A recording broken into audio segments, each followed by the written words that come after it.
Рачков, ти плащаш ли си тока? Не, господин Василев, защото нямам електромер. Подари го на семейство роми, които много искат да си плащат тока. И аз заповядайте. Да беше го подарил на баш бай брадър. Той направо му изпушиха бушоните с неговите съквартиранчи. На него му подарих апарат за кръвно налягане. И колко му е кръвното? Не мога да ти кажа, апарата града на втория ден.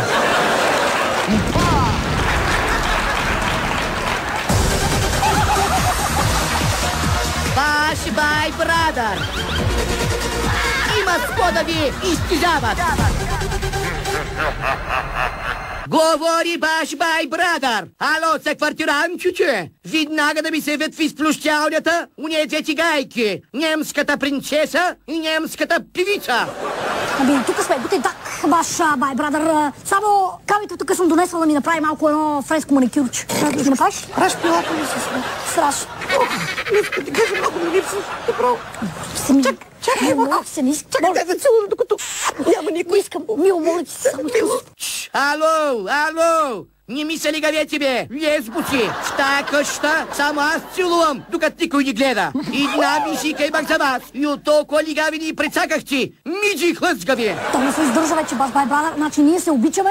Искам да те целувам сега, ето и той вижда. Моля ти.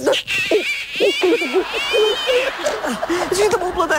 Ачима, Камелио, мой ли едно нещо да не запомниш, ма? Че си София, ма, Чикло. Първото изречение у къща беше, казвам се Камелия, Лунгур. Напротив, баш бай брадър, а толкова бях запомнила, че съм София, че реших, че това ми е истинското име и се представих с фалшивото Камелия.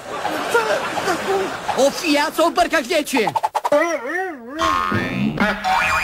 Ей, ца шисля, и така ще ма плюща. Ще ми обърне разбити и на двете. Сега са плюмчили под дивана ми е сливе. Нали френско маникюр щях си правите, бе, а не френско любовче. Извиняй, баш бай брадър, просто не можем да се сдържаме. Не можем да се това е любов. Ми то и аз не ви издържам, ама трябва да си вдигам и гейския рейтинг. Дрипмол, карата като принцеса, ти се превърна в чиквама, Камелио. Така, добър ден. Искам изключително да задам един единствен въпрос. А именно, как така Камелия? Нали беше София? Няма, искам да ми отговорите пряко. Успокойся малко, Кристина. Кристина, вие защо така нахлувате?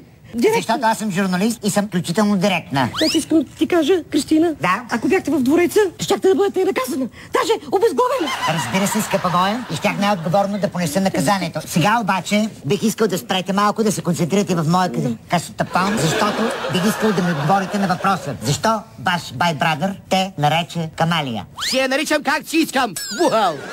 Много ви моля, господин брадър, в момента не разговарям с вас. Имам важна работа. Извинете. Моля ти, Кристина, това тук е абсолютно личен разговор. Аз не знам защо ми ръкомашеш с някакъв къстфон. Така, на мен всичко може да кажете. Погледнете ми и двете. Аз съм гроб. Ще станеш гроб, ако ни млъкнеш. Кой те е вика в изповеданието, ма? Птицо, шантава? Един брадър. Казаха ти го, виждаш? Аз съм журналист и съм с журналистически пропуск. Баш бай брадър, а вие в момента се опитвате да потъпквате свещената свобода на словото. Това е по-лошо, отколкото да ти гръмне бомба в редакцията. Аз няма да си тръгна, докато не разбера защо наричате София Камелия. Моля? Ама аз на тебе! Чакай, баш бай брадър, аз всичко ще ви кажа. Да, момент. Вижте сега. Момент, пробва. Малко по-далечко.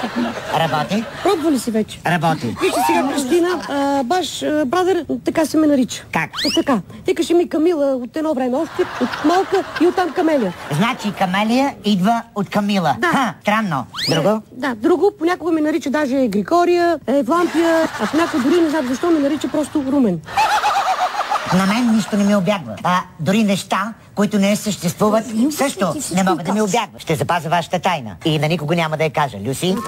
Безкрайно ти благодаря. Значи, Криси, ела тук между нас, да можем да те прегърнем и двете, да ти благодарим, дано да ти хареса. Искаме да те прегърнем яко. Да. Малко по-ще прави сега. Петичките.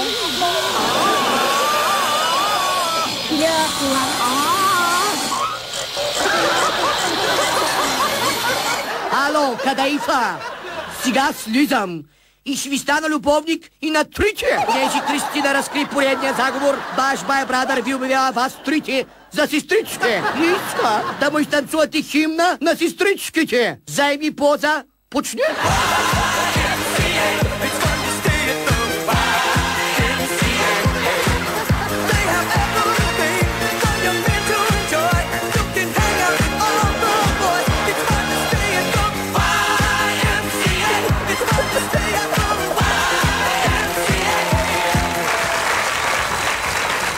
Хич не му е лесно на баш бай брадър.